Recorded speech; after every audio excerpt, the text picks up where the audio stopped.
Good day, everyone.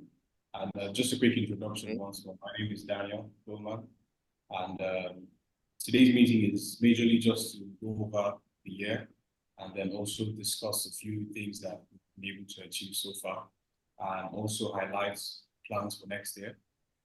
We have paired ourselves in groups to represent different aspects of our work.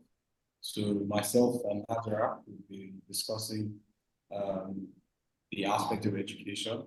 Then Godson and Goodness will be discussing the aspect of charity, majorly the clinic. And then Peculiar and Godson will discuss plans with advocacy. We've left out research for now because we're already in conclusive stage for that. But if it comes up in the conversation, whoever has ideas or pointers in that regard will answer. So we'll begin in that other side. And then, of course, if there's anything else you'd like to discuss, we just have answers provided. So that's it. Let's start with a word of prayer first. Okay. I'll go ahead and pray. Heavenly Father, we thank you, Lord, for this wonderful, wonderful time. 2023 has been very eventful, some ups and downs, but through it all, you've proven faithful. You've been a blessing. We've kept us. Thankfully, there has been no deaths, no major, except for, of course, Daniel's grandmother. We thank you for comforting and strengthening them during that period. We pray, oh Lord, that as we go into this meeting, Lord, help us to learn the lessons, help us to bring out the points, the lessons that we need to learn from what has happened in the past, and help us to use those lessons to prepare for a glorious 2024. Help us, Lord, to actually really, you've put your wisdom in us, you've put your understanding, and now we have the experience, not just from patients, but from their families, and from just working with our partners around the country. Help us to make the most of this experience and this wisdom to not only help more people, but help let it be something that we can use to really financially move our company and our organization financially forward. That goes better than our best and most optimistic expectations. We ask this in the name of Jesus. Amen. Mm-hmm. Okay, great. All right. So yeah, so I think that's pretty much it. We want to take a debrief. Okay, there's an echo there. We want to take a debrief and we want to kind of like see what can be done better. I was just looking at the camera, the video camera of the video of yesterday, and I'm looking at all the boxes in the room, the boxes of Citamil left, and I'm like, wow, we still have a lot to go, a lot to do. So we really have to crank things up. But like I keep on telling Daniel and Pecula and some of you, that is that also we now have the resources. We know what to do. Our information is valuable. Our supplements are valuable. Our interventions are valuable. There are people all over the country who desperately are looking for what we have and who would pay premium price without blinking an eye if they knew we had these solutions. And so one of the things that we have to go into going forward, going next year, is that we all have to think in terms of marketing. We all have to think in terms of how to use what we have to generate income. And maybe we have to think outside the box. Maybe we have to think inside the box, whatever. There's definitely a solution to this. And I forgot to say this. Again, I want to say thank you to all of you, staff and volunteers, for your wonderful work.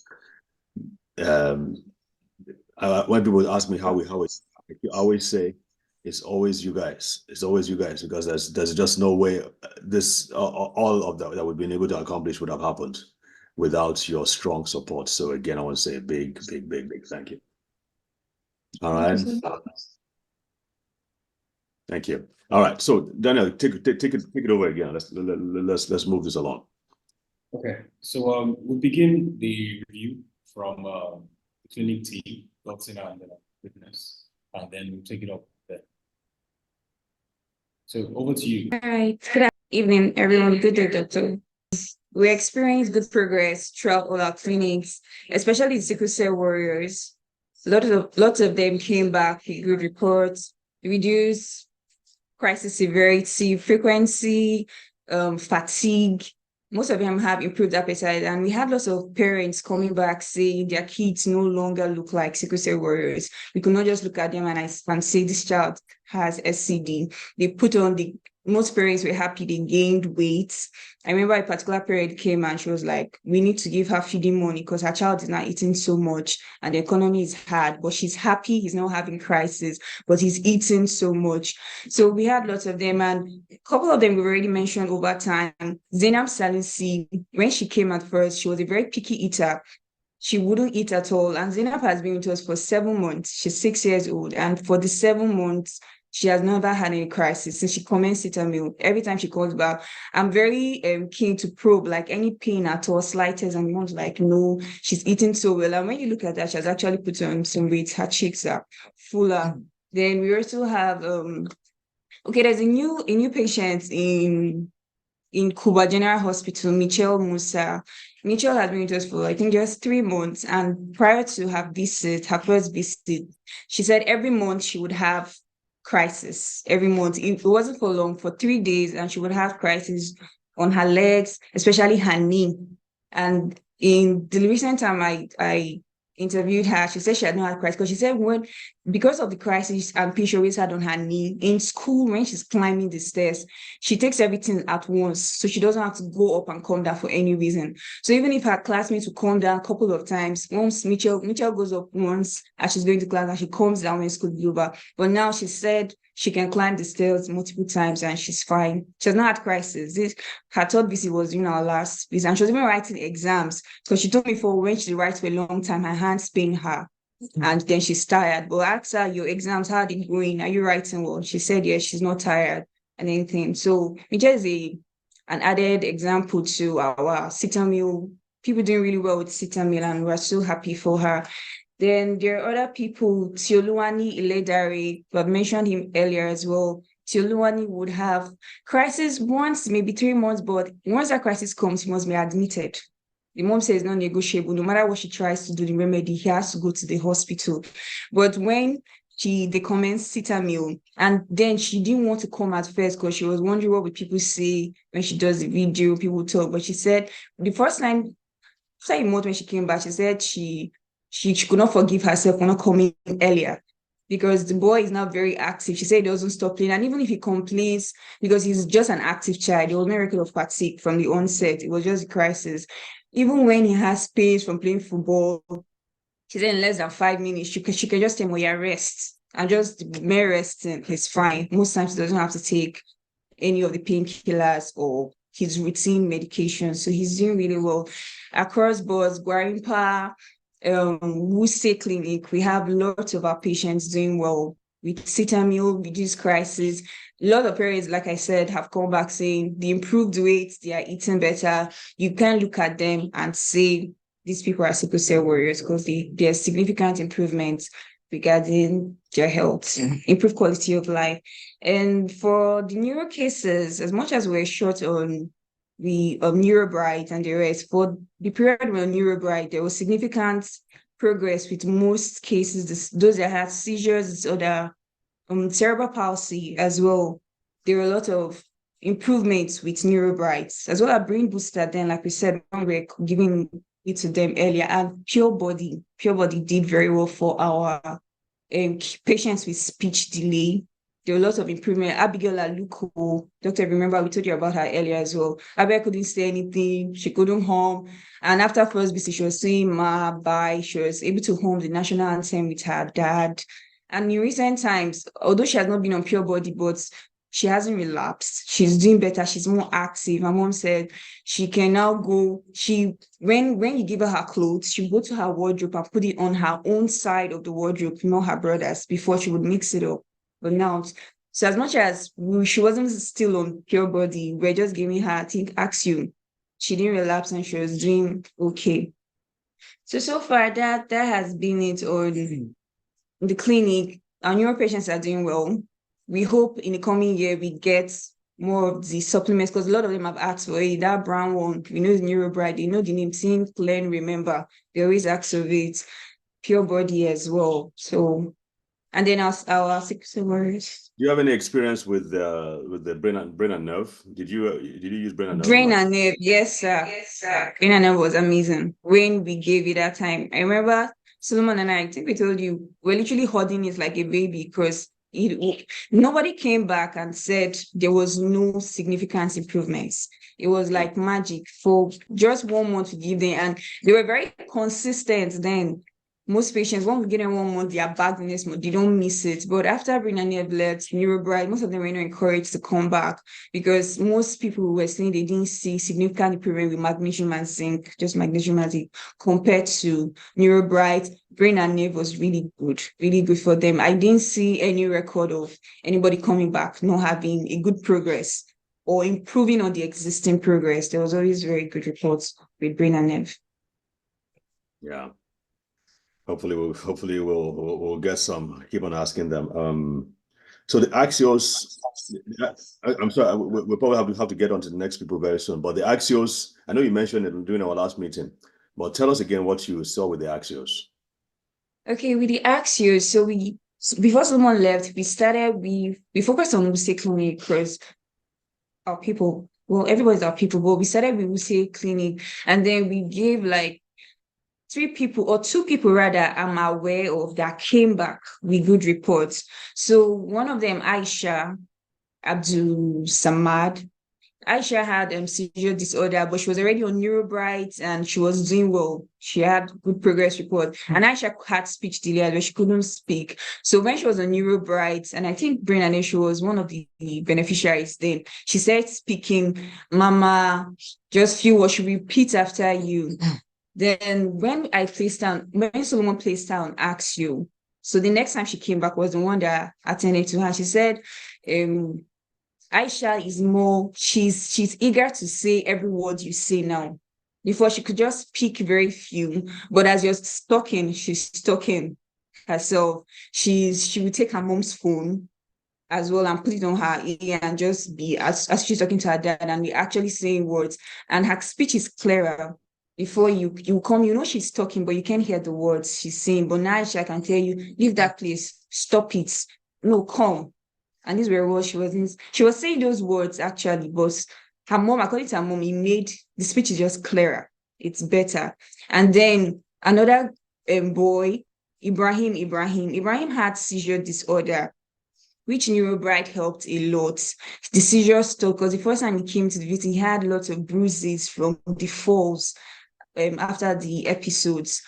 So when I placed him on Axios as well, the mom said his speech is improving, but he's saying words in their native dialects, which is what they speak at home. Yeah, so things like water.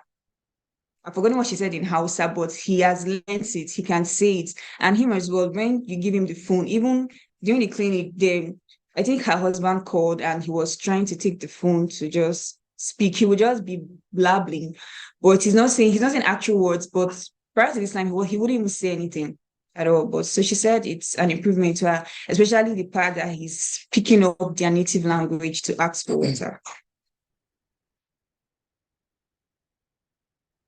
Okay, so I said interesting. So NeuroBright is actually doing something for seizures, because the only thing when I was there, the only thing I could see.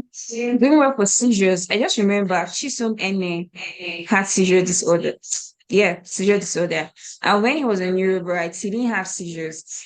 The moment we removed him from NeuroBright, I think it was magnesium. Chisom was not having seizure every night before he goes to bed. Yes, and we've never seen them in a while because magnesium and zinc wasn't helping at all. And there was no B complex at all either. No. I just sent B complex back. Did you get the B complex? Yeah, we did. Have you started using it? No, we had already completed clinics. Oh, okay. All right. So the little that you have, I really want us to select, because I think you just have maybe for about, I want us to see how the B complex alone works for select patients. I don't know which patients we should use it for. But anyway, we'll talk about that later. But before you use it, yeah. So let's talk about it before you give the vitamin B complex. We want to select a specific kind of condition, whether it's seizures or speech problems, and then use it for specific patients for about 3 months, and just have an idea of what it does by itself. So, because right now, I mean, I couldn't get any clear answer from you or Solomon about what the vitamin B complex does. When I was there, I thought it did such things, but because I can't remember exactly what it was, we'll have to try again. But I think the vitamin B complex, there's definitely a place for vitamin B complex, especially even now with adults, like the people with dementia now, we're beginning to see that vitamin B is hugely important. Dementia, I don't know if any of you has any experience with anybody with dementia, but it's a terrible disease. And so I'm now beginning to look at the basic nutrients that are missing in these patients. And vitamin D keeps on coming up, and vitamin B1 especially, keeps on coming up. So I've actually formulated a product for dementia for Black people, which includes those, it's about 20 different nutrients in it. But it's based on my research, I've seen which of the things that we as Black people are missing, and so which nutrients we're missing. And so formulating these in particular doses and for particular concentrations, once we can get it, which will give us about 2,000 bottles, which is a lot less than 25,000 bottles. But at least we'll be able to use it for a year or so and then see how it works, especially in this country. But the advantage is that once we know it works, more and more Africans are coming down with dementia. Dementia affects Blacks more than whites. So we have a huge market in African countries to provide this for. And so I think it's something that I'm really looking forward to. Once we can get the money and get somebody to invest in it and pay for those formulations, we can. I think it will be something that will significantly help. But I just wanted to point that out, so that vitamin B is very, very important for brain issues. And so we want to know better and better how to use it, whether in kids or in adults. All right. Okay. That's great. Thank you very much, Goodness, for that. Godson, do you have any brief thing to add to it before we go to the next one? I think what I'll just add is the extension clinics, because we now discovered what we achieved this year. We had 2 extension clinics. That's one in Fuji and the other one in Karu local government, because we discovered that a lot of people actually miss the clinic because of distance. So the one in Karu is located somewhere in Nasarawa State, very close to Bingham University, and it's very, very far. So it's like moving all the way from Nasarawa State down to Abuja. So what we did was to create extension clinic where we see this sickle cell children.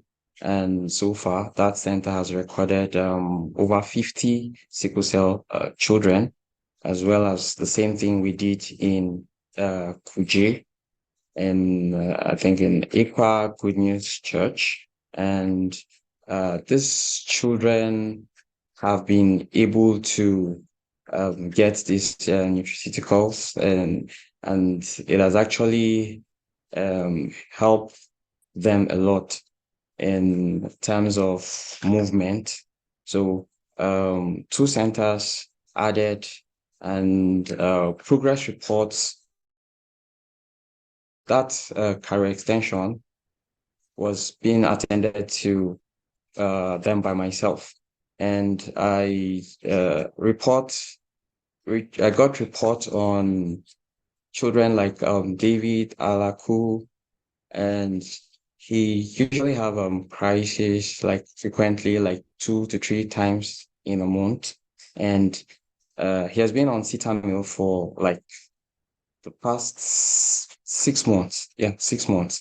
And his dad came in and has actually commended the Citamil, that his children's crisis severity has reduced. They have less pain, they have less fatigue, and they eat well. They eat well, very well. And the fact that they eat well, it actually shows in their body that they are eating and they are becoming more healthier.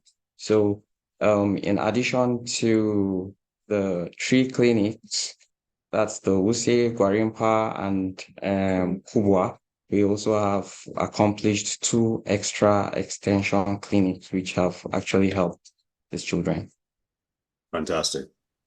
Fantastic. Okay, that's great. So we just have to, and you have enough people at this point. Do you have enough volunteers that are working there? I know you are doing the Karu one. Any? Yes, the one in Uje is being handled by NEP, Plancart, and Awesome.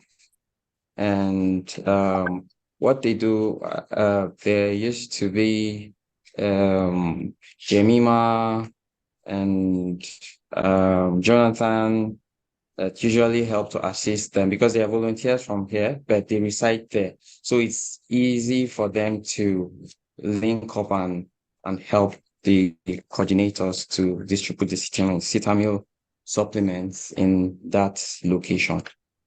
Okay, perfect. Yes. So most of them are just Citamil. So we're not doing any brain disorders or anything like that. It's just sickle cell disease for those kids. It's just sickle cell disease for now. Okay. All right. We got to crank those things up. Move on from charity. Thank you guys for your work. All right, next. Hello, Sarah. Hello, everybody. Hajara here. So I'm just going to give an overview of Project SCD so far. So far we've collaborated with 4 organizations. That's based on the consistent clinics. We have Medunama, which I think Medunama have people in 6 different states. That's Oyo, Kaduna, Kanu, Plateau, Nasarawa, and FCT. We have Beulah. We have Sickle Cell Warriors Care. Yeah, the one in Akwa anyways. Sickle Cell Warriors Care and Healthy Living Foundation, and then Sickle Cell Patients Health Promotion Center in Kaduna. No, that one's in Kaduna. Yeah, that's the second one we have in Kaduna. And then we have the one that Nurse Silverline handles for us. That's Guantu in Kaduna as well, right, Guantu? That's Guantu in Kaduna as well. So far, we've dispersed 5,700 bottles of Citamil, and we have 1,431 beneficiaries registered across board. That's including the BBF centers, that's Kuje and Karo. And we've given out free supplements worth almost $100,000. Yeah, so for next year, we plan to expand to Kogi and Benue through Keti Foundation, although they've closed for the year. So we've already started trying to lay the groundwork, but they closed for the year. So we have to continue that once the year begins next year. Yeah, so that's pretty much the overview. Oh, we've also had 4 outreaches this year. We've had the one in Kuje, the one in Kefi, the one in Millennium Park, and the one that we recently went to in Plateau State, in Jos. How about the Fomi zone? Wasn't that an event? We had more than usual attendance on that day. Now I think it was like 50 people that came for that specific event in Wuse. Yeah, that was about the number. Yeah, that's about the number. But we didn't tag that as BBF. Yeah, I would consider that an event. So if you're listing the events we've had this year, I would say we had 5. Okay, sir, 5. So I mean, we definitely should include that one. Has she come again since then? Did we do 1 or 2? No, she since that time she mentioned that we probably will have another one next year. So she only came once this. All right. So events for 2023. I guess that should be a web page where you just say 2023 events, and then we just have. I hope we're not creating too many web pages, so I'm not really clear about how that goes. But I think we should. Part of the reports, this year the report should talk about all the events that we've done this year. So I guess cool. Okay. What was next step? Who's talking next?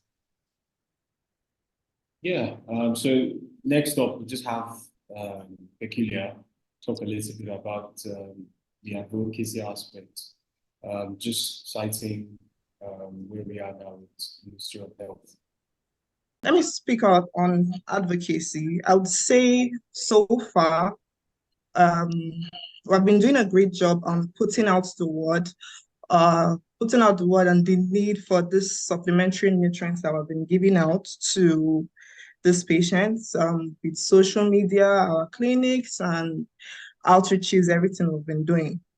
But I think one place where we are having a challenge, which I would really want us to talk about, is bringing other medical practitioners and professionals on board, because I feel there's a sort of reluctance, especially from them, especially when they find out that these are, these are nutrients that are going to be taken, ingesting, and all. So I've just been really thinking, is there a change we need to make? Are there particular content we need to put out? Seeing that challenge, because I feel like, yes, we are doing a lot of work, but we'll be doing a lot more, very great work, if we have other people on board with us that are also putting out this word, strongly putting out this word on the need or the importance of these nutrients.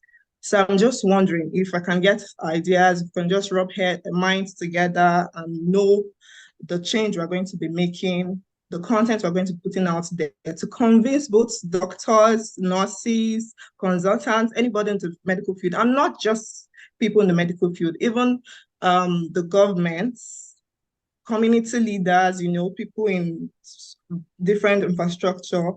So I just feel like that is one area we really need to talk about or highlight on. Yeah, I think that's a great point. So basically, you're saying that we need to get more people, more doctors, healthcare professionals involved in our cause, being more vocal about it. Yes, sir. And because I feel, yes, we are doing a lot of work, we're reaching out to a lot of people, but just imagine if we had 4, 5, even 10 other organizations spreading the word the same way we are, would go to so many extents, reach so many heights, and to just be a lot more achievements for us. So yes, that's what I'm saying. That's a great point. Any thoughts, guys? I think that's a good idea. But I mean, how would we go about it particularly? We have a few people, although like we already have a few. We have Dr. Patrick, we have Godson's sister, Nurse Nanchin, right? Let me comment. So with the healthcare professionals, we've had a brief chat with Dr. Bashirat, the doctor that's available at the Millennium Park event. Yeah. And so she's interested in what we're doing. And the only thing that has been sort of a problem for most of these professionals is that they are also at the same time busy with their own thing. So most of the time it's a matter of sacrificing their own schedule to support us at our clinic or things that we're doing. And our mode of operation is just as every other regular hospital. We can easily say that we are a full-blown clinic with how we operate and the schedules we have on a weekly basis. It's not like we have outreaches every now and then that is dedicated to just a one-time event in a month, maybe like a Saturday where people have a chance to come out. So the timing is mostly the problem with most of these healthcare professionals. And I was chatting with Dr. Bashirat that time she came, and the flyer that we distributed for the Millennium Park event, most of the doctors saw the flyer. That's the doctors that she works with in Kubwa General Hospital. Most of them saw the flyer, but they just couldn't understand our approach. So most of them are skeptical to associate with something that has not been recognized as standard practice. Most of them are a little bit worried, especially these younger doctors that are just coming up. Most of them are worried about their licenses. That was the conversation we had, and she was just being honest as to why most of them are not really following us to campaign for what we're doing. I mean, when we went to Beulah Foundation to give them Citamin for the first time, myself and Solomon, they had about 3 doctors there just giving hydroxyurea and folic acid. You would understand why, because that's what they know, that's what they've been taught. So most of them don't really feel like. I remember when we went to Kefi, myself, when I walked into the medical director's office to introduce BBF, he said he cannot endorse multivitamin, that we're just here for research, and we're not here for the purpose of what we are here for.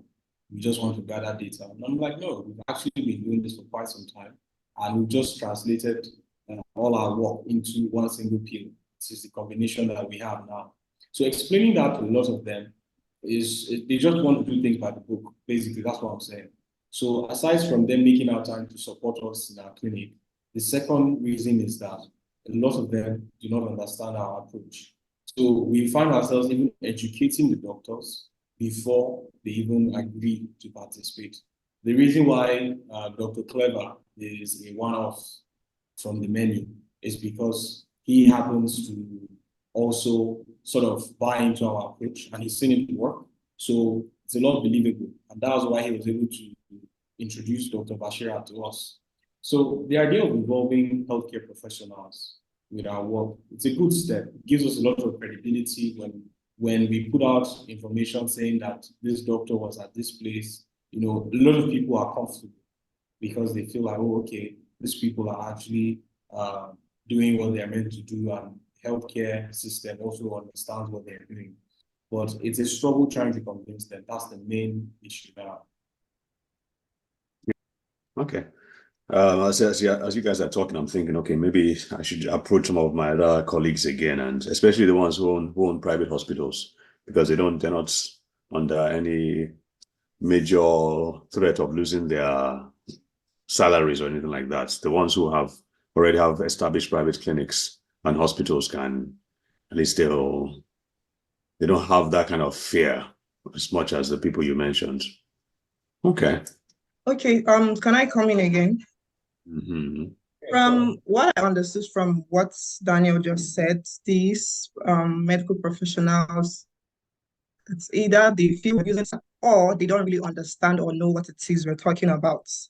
And now I'm thinking, when we reach out, when we meet or approach these people, do we bombard them with evidence? Because in as much as they know hydroxyurea and they know folic acid, the reason why they accept it or they have grown to accept it is because they have seen that it works. And I believe that is the same with our supplements, because it actually works. And we have testimonials, we have evidence out there that yes, this thing that they are taking, the supplements, they actually do work. So I feel if we're approaching any of them, we don't need to do a lot of explanation, word of mouth explanation. I feel we need to back it up immediately with the evidence that we have, with our testimonials. If we talk about it, we are immediately displaying this evidence. We could send them, we could write about it. If we're sending maybe an email or a letter to them, we're immediately putting out these links. If we're speaking to them, we're going with maybe like a flash drive or hard drive, where as we're talking about it, we are showing them. Because I feel if we just want to explain, it would be very difficult for any of them to understand it. And like I said, I really do believe that the reason why they like or they are using or they have accepted folic acid is because it works. If it doesn't work, nobody will be using it. And ours actually do work as well. So that's another thing I feel like we should do. Just show them more evidence and less talking. I feel like that would do most of the talking for us anyway. The main reason why they're using it is because that is what has been handed down as the law. The rule book says when you're treating sickle cell disease, you have to give folic acid and antimalarials. So that's the main reason. Whether or not it's making any, and for many of them, as you know, many of the kids don't have any improvement on folic acid. But as long as that is the law of the land that you have to give folic acid, they're going to do that. the challenge with us is that we've not been able to get it to be the law of the land yet. So that's what we're trying to do. We're trying to get it to be the law of the land. However, there will be some people, like Aquila says, when they see the results, there will be some who are willing to circumvent or ignore that law and say, for the sake of my patient, I will do this, this, and this. And so those are people we need to go to. Okay, good points. All right. Okay, let's move on to the next one, please. Let's go around real quick.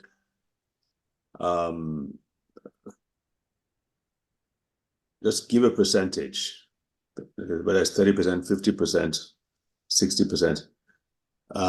How much improvements on average have you seen with the kids who have been on Stamil from when they first started to when they next started? So Augustine, Pecula, then Hajara, Daniel, and Goodness, and also. Just tell me what percentage you think has improved. Go. I think 80%. Next. I would agree with Augustine's 80, to be honest. Okay. That's like improvement at all, yeah, 80. Okay. 80% is okay. 80% is good. I agree with it, 80 as well. 80%. Okay. All right. So overall it's 80%. So Hajara, part of your report is overall we saw an improvement of 80% in all cases. But then we now break it down to say, I think each parameter would be like, I don't know what are the parameters. We know sleep is one. We know fatigue or energy. Appetite. What else? Fatigue. Crisis severity, crisis frequency. Right. Severity. So that's two separate things, right? Yes, sir. Severity and frequency. Okay. Then what else? Those are 5.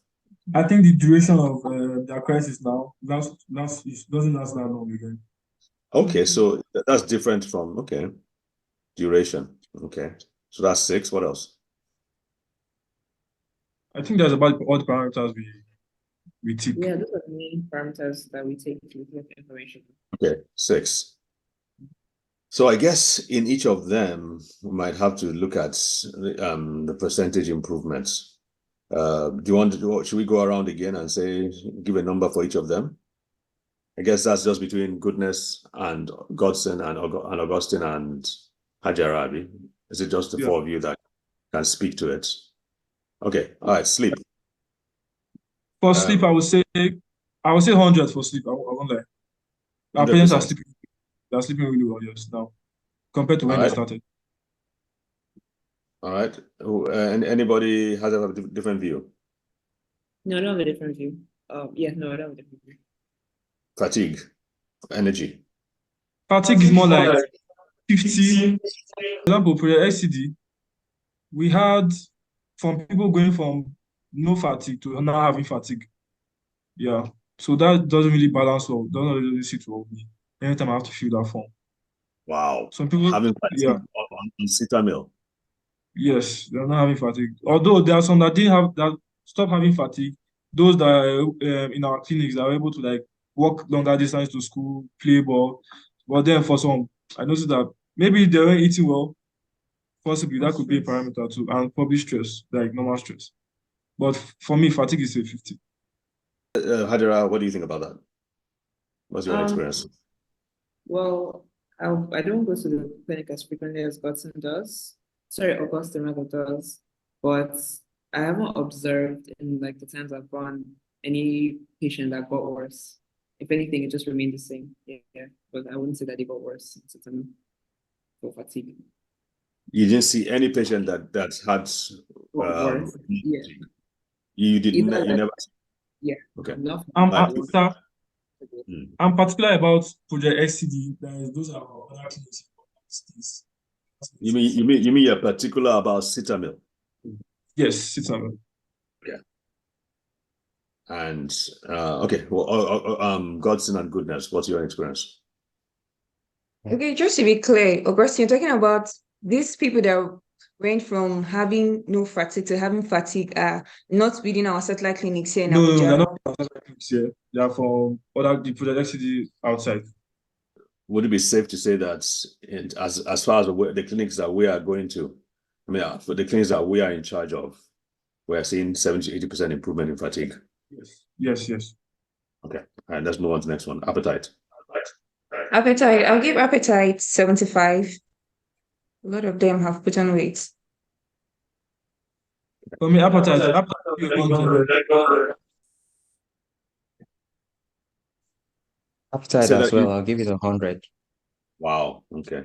Yes. I wish, goodness, I wish you had a video of that woman who was saying that you guys was having to give her money for food and all We that. don't have a visual of it.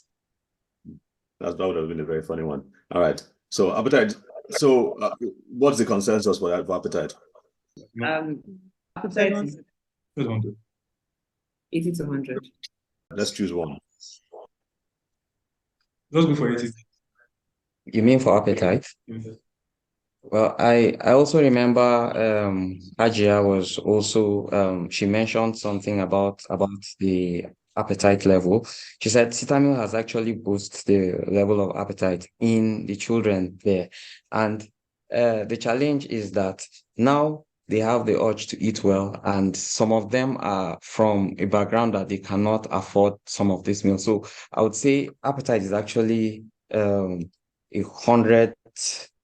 I would say I give it 100% because a lot of people, even from the Karu outreach, are saying their children don't eat a lot. But after this Sita meal, they discover that their children are eating well. So for appetite, for me, I would say I give it 100. Crisis severity. 70%. 70, I agree with 70. Yeah, I agree with 70 as well. All right. Crisis frequency. I'll go 80. About 80, yeah. 80%. Crisis duration. This is a tricky one. Yeah. I'll go with 90. I can't really give 100 overall. Okay. I'll go with 80 still. Sorry. It's 80. Yeah, 80. Yeah, 80 actually. Yeah, 80. So 80% has it by consensus. Frequency, let's go back over them. Frequency is 80% agreeable to everybody. Yes, sir, 80%. Yes, sir. Severity is 70% agreeable. Yes, sir. Sorry. I don't agree 70% severity. Okay, what do you think? I think it's a little bit higher because we have people going from worst possible case to no crisis or mild pains at least. If at all, I think there was a time in Gwan Empire especially. The kids now actually have swellings in their hands on their knees. That's how it is now. Or the crisis comes for just for a short period of time. Just say, "Mommy, I'm feeling pain here." Probably just take like the pain reliever, their dog. That's where they're still on supplements. So I think severity should probably go higher. It's never as severe as when they started. Yeah, but the question is 70%. So you're saying it should be better, it should be greater than It should be higher than 70%. Yes. Our improvements are higher. It has to be like 80, 85. Does anybody disagree or agree with that? I still stick to 80, sir. To 70 rather. Yeah. Yeah. I feel 70 is okay too, as well. Okay. 75. I'll go with 75%.